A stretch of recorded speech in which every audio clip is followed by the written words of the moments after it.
Hello everybody, welcome to Filmmaking. Today, Bojan Dulabic here. So, are you looking for a way to edit HDR photos? Stay tuned. Alright, so as mentioned in this episode, we're going to talk about a way to edit HDR photos. We're going to use an application called Aurora HDR 2019. This one is made by Skylum. It's the same company that also makes Luminar 3, which is an application I did a review on not that long ago. You can see the video on my channel, and it's going to pop up somewhere up here and in the description, so check it out. And same as with Luminar, disclaimer here, Skylum sent me a copy of Aurora HDR for free so I can do this review. Now, they're not reviewing this at all. I get final saying over what I say. They don't have any input on any of that. So, as with Luminar, I'm going to tell you the good, the bad, and the ugly, and I'm going to show you the application, and we'll go from there. So, here we go. Alright, so this is the interface of Aurora HDR 2019 by Skylum. So when you open up the application, you're greeted with this very simple interface. So we're just going to open up a bunch of photos and get started.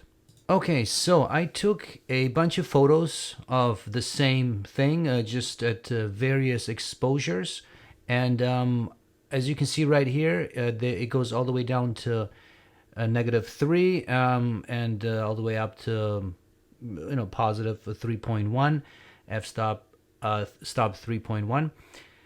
So we're gonna merge all of these and create a hopefully nice HDR image. So what you do is when you after you've selected the images that you want, and by the way, if you don't want any of the images, as you hover over it, you get this X here. You can just click it and it'll disappear. So we obviously want all of them. Now, one thing you definitely should do is check this auto alignment.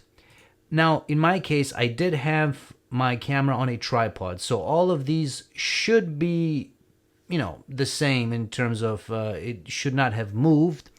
Now, well, yes and no. First of all, every time you press the shutter button, unless you use a remote or your cell phone, the camera will move slightly. It might be minuscule amount, but there's still movement. Now, secondly, and this is more important in this case, in my image, there are leaves here.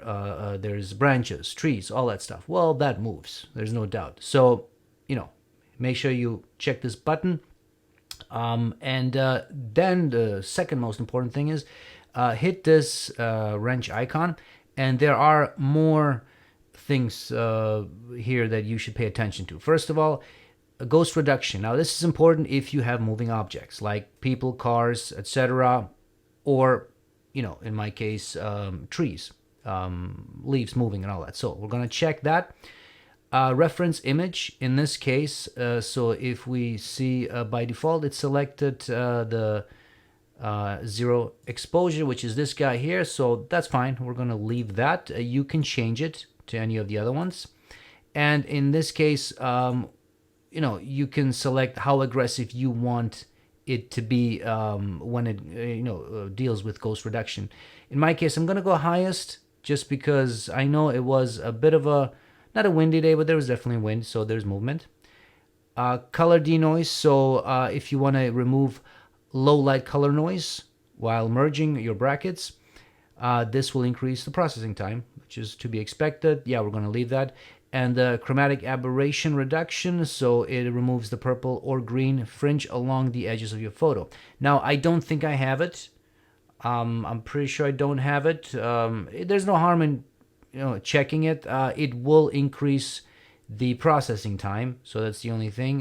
We're gonna leave it on because I think I'm good on that one. So that's it. Now you just press the create HDR, and now it's gonna do its thing. Now this loading time obviously depends on your computer. It depends on your CPU. I'm not really sure if it uses more CPU or GPU, to be honest. But the better of a specs you have, the faster it's gonna go. Now in my case, I will fast forward to this because in my case this does take about a minute or so. Alright, so this is the image that's been merged from all those various images, And I mean, first of all, it looks pretty good the way it is, which is always great. So before we get started on the image, let's go through the actual application.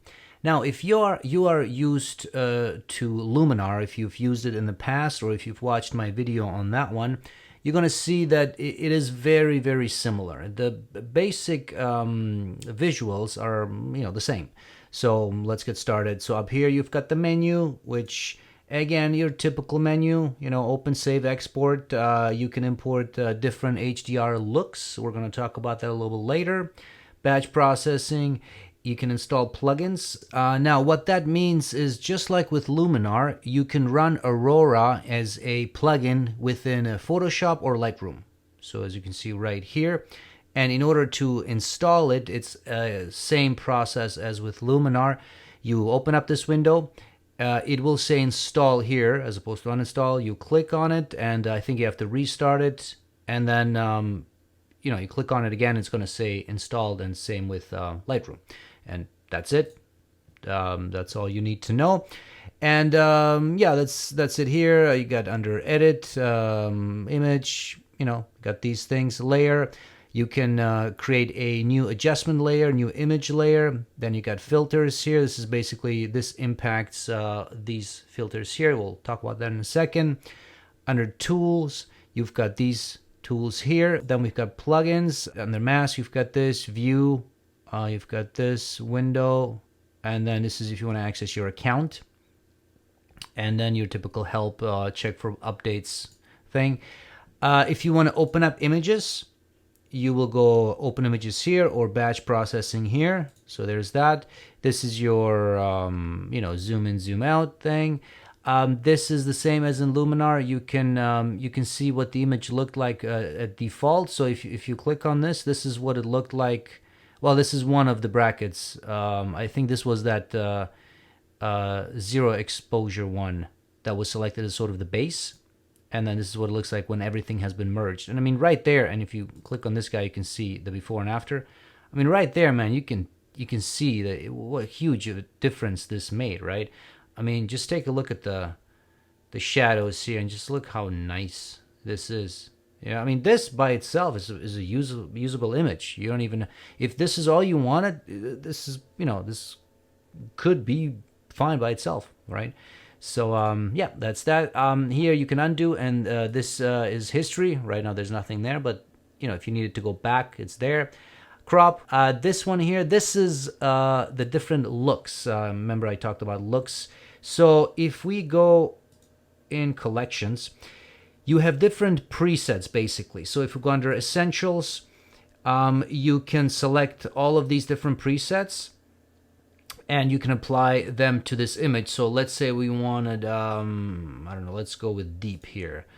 Let's see what that does. So when you select it, yeah, there you go. Not big of a difference, but yeah, actually, it's not bad. If you go here before, actually, oh, that takes us all the way back.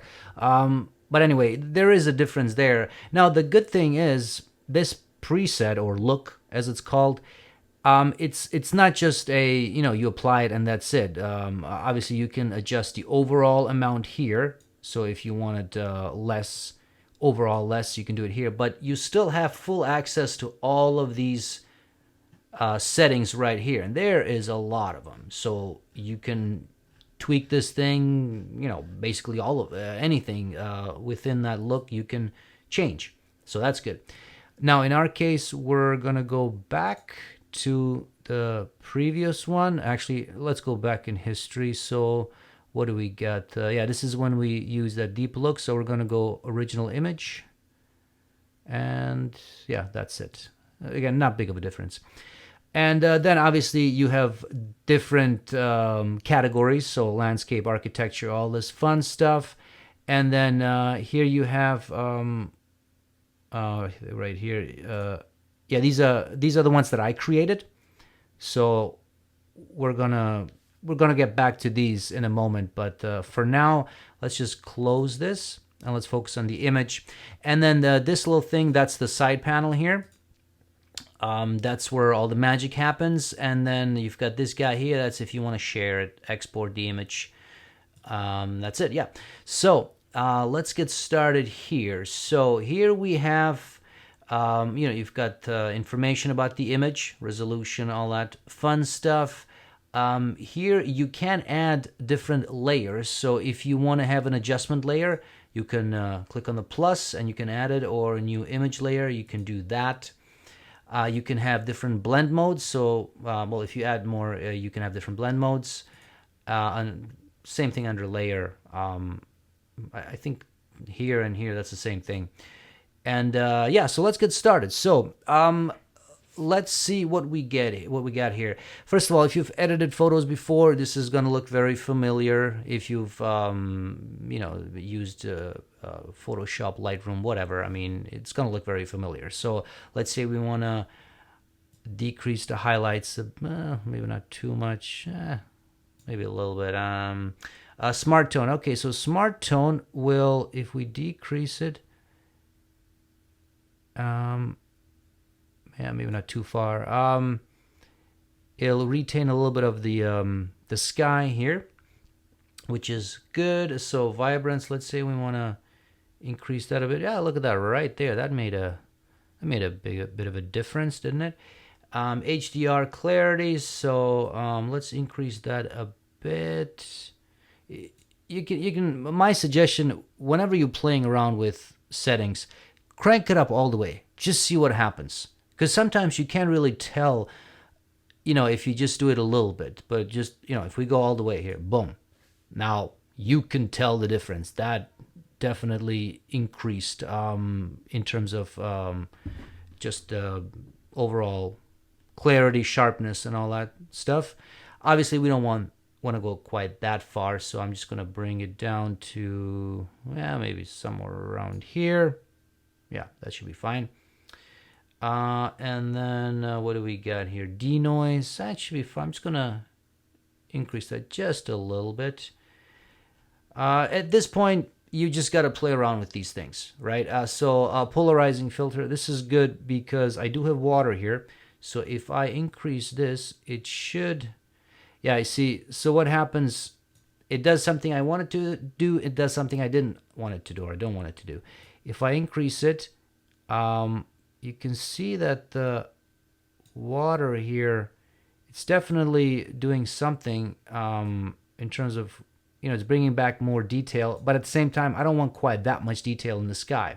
So you kind of have to play around with it, and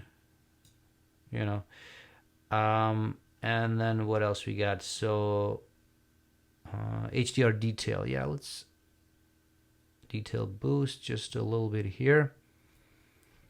What do we got? This is actually pretty cool. So you can affect either the top portion of the image or the bottom.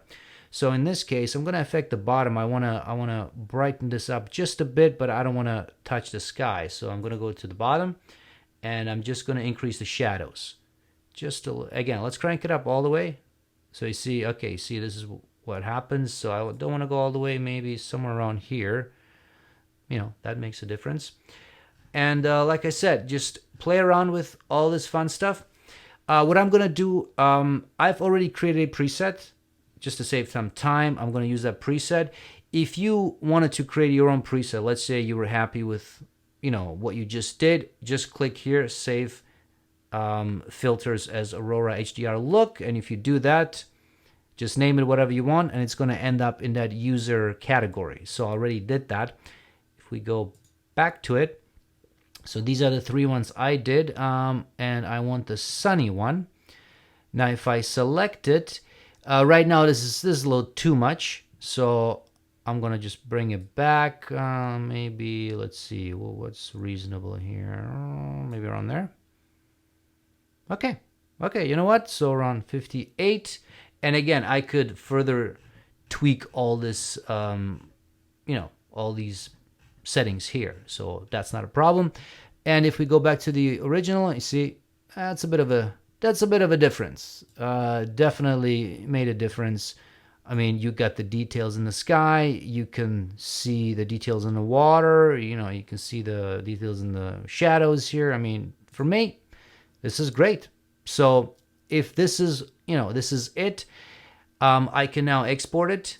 I have, if I click on here, I have different formats I can choose from. So obviously I can go Photoshop, I can go PDF, JPEG, and all these guys here.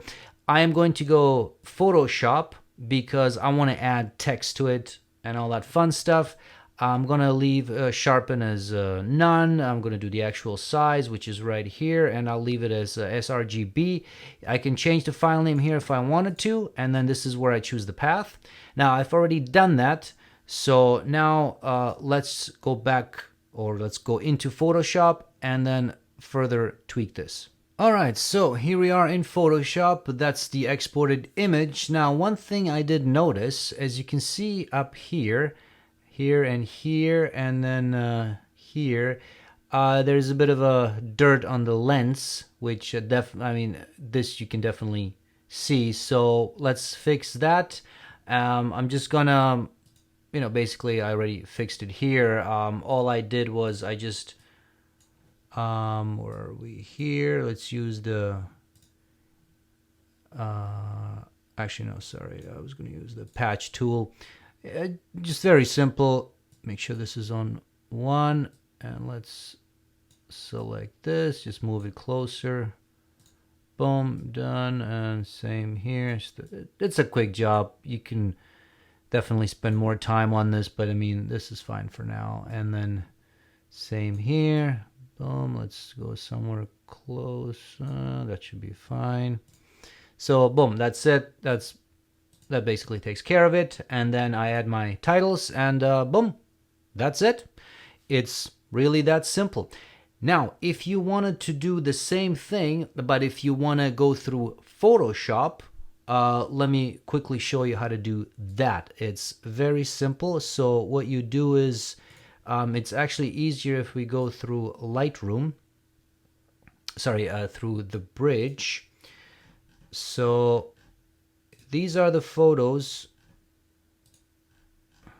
One second. Yeah.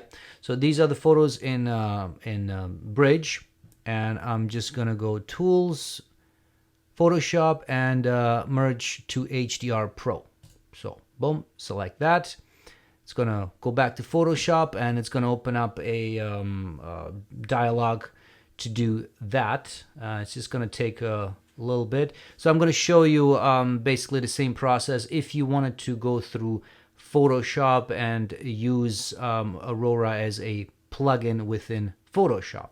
There are advantages and disadvantages to doing that. When you use Aurora as a plugin within Photoshop, you can basically use the look that you create in Aurora as a smart object. So you can just paint it in different areas if you just wanted to use it in different areas of the photo.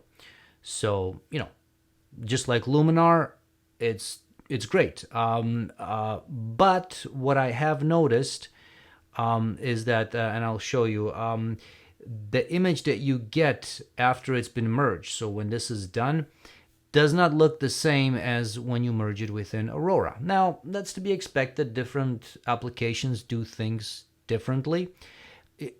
I would say you can probably get the same results at the end of the day. Okay, so this is now the dialog window. Here are all the different brackets, the different exposures. So I'm just gonna leave all this stuff here and just hit OK. And now it's creating the HDR file. And you'll see the file doesn't quite look the same as it did in Aurora. It's not as vibrant as in Aurora. Okay, almost there. My computer is not the fastest, so it takes some time. I'm gonna fast forward to this part. All right, so here we are. This is that image now in Photoshop, and as you can see, this one's definitely much darker. In the shadows, not as vibrant. Now let's double click on this, and let's turn this into a smart object. So after that, just takes a second here, and now we go Skylum software and Aurora. And now it's going to take this image and it's going to open it up in Aurora. This is Now, the plugin version, it's basically the same as in the regular version, but you'll see there's just a couple of things it has. So now in this case, you only have one image to work with. You still have the same options here. Well, actually, no, so you just have chromatic aberration, which we're fine in this case. So just click this, create HDR. And the application looks the same. You just have these two buttons up here, cancel and apply. So when you're done with your tweaks, you hit apply and it goes back to Photoshop. Okay, so here we are. Now, this image here looks very similar to what we got with the other image when we merged all the different images within Aurora. So now this looks much better, frankly. And what do we got here? Yeah, you see this is before and this is what Aurora did. So it's definitely much more vibrant. And now if we apply that same preset that we applied before, so let's see what that looks like. Okay, so obviously this is way too much. Now the other one we went to about 53, I think, somewhere around there. So here, yeah, here you see that same preset with the same images still looks a little bit different. So this is definitely too much in this case. We'll probably have to go a little bit further, a little bit more. Yeah, 24. 24 probably looks, or maybe 30. Yeah, I guess this looks okay. To me, you know, it still looks better doing it completely in Aurora as opposed to going through Photoshop. Unless you know, I mean, you can tweak the settings within Photoshop and play around with it. But to me, you know, it's all about time. You want to save time. So personally, I would just do everything in Aurora, export or import all the images and do that. Now, one last thing I want to show you. All these images were done on a tripod. Now, what does it look like when you're actually taking photos and you're hand holding the camera? Well, let's take a look at that. So I'm just going to go cancel here. Yes, I'm sure. And now let's go back to Aurora. So here we are. And now let's open up 3 images that were taken with my camera, but I was hand holding the camera. Okay, so here we have 3 images, different exposure. Like I said, this was handheld. So let's see how good of a job Aurora does when you handhold your camera. And same thing, we're going to auto align. In this case, you definitely want to auto align. We're gonna, you know, ghost reduction. Yeah, this is the base one here. And we're gonna go highest. And again, no chromatic aberration, should be fine on that one. And let's just go create HDR. Okay, so this is that image. And yeah, it looks pretty sweet, I gotta say. I mean, if you look at the details here, you know, you definitely can tell that this has been stitched from images that were handheld. And that's pretty sweet. So now to save some time, let's go back to our presets and let's apply that same sunny preset and see if we can get away using that same preset. And well, what do you know? At 58, well, this looks pretty sweet, doesn't it? If we go back to before, boom, look at that. Look at this. Look at the detail in the sky that we get back. Look at all this lovely thing. I mean, just look at, you know, the details in the shadow here. Look at that. Bow, all back.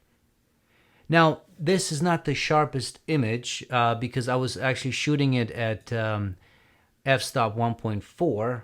So the lens was wide open and I had my ND filter. I was testing out one of my ND filters for an upcoming video. So stay tuned for that one. While I was doing that, I figured, well, why don't we just test out and see what it looks like when it's handheld. And yeah, to me, this looks great. All right, guys, so that was the application. As you saw, it's a pretty sweet application, extremely powerful in terms of, you know, what you can do with it. you know, there's a few things that I wished it had. So with Luminar, there's two things that really make Luminar stand out from a lot of other applications, and that's their AI. So there's two plugins, presets, whatever you, well, they're not plugins, they're part of the application. One is called AI, oh boy, I blank on the name, AI something, and the other one is Sky. Can't remember the names, but anyway, one basically boosts the overall color and the contrast, and really turns an image that is extremely dark and has a lot of shadows. It will boost that, even out the color and contrast and everything. And then the Sky one will give you a really nice, it'll improve the sky, it'll bring back the color, all that good stuff. Anyway, basically you're talking about two sliders, one for one, one for the other. And Aurora doesn't have that, those two things, and I wished it had. So, you know, feedback to Skylum, it'll be really awesome if you could incorporate those two things into Aurora HDR, and it would really make it stand out even more than it already does from the rest. Aside from that, I mean, you saw the application. It's pretty straightforward. If you've edited photos, this is, you know, you're going to feel right at home. When it comes to that, you know, when it comes to the way it puts the different images together, the different exposures and all that stuff, you know, right at the get-go, you saw a difference between when I did it in Photoshop versus in Aurora. And as mentioned, I'm sure you can tweak it further in Photoshop. I just used the standard, the default setting, right? But that's the whole point. This is also the default setting in Aurora. And right at the get-go, when you merge those images together, boom, man, even that image, it's usable. You can just use that and call it a day, right? So that, to me, you know, that's huge, because it's all about time. You know, if I can have one slider that saves me 10 minutes or more, I'll take it, you know, all good. So that's that. I hope you guys found this useful. If you like to save some money, if you want to purchase Aurora, use my promo code dulabicstudio. It's going to be in the description, and I think you're going to get 10 to 15% off, something like that, somewhere around there. So just punch it in, and you know, have a good time. So that's it, guys. As always, if you like this video, hit the like button, subscribe to the channel, hit that bell icon to be notified of future videos. Tell your friends, and stay tuned for more. Thanks.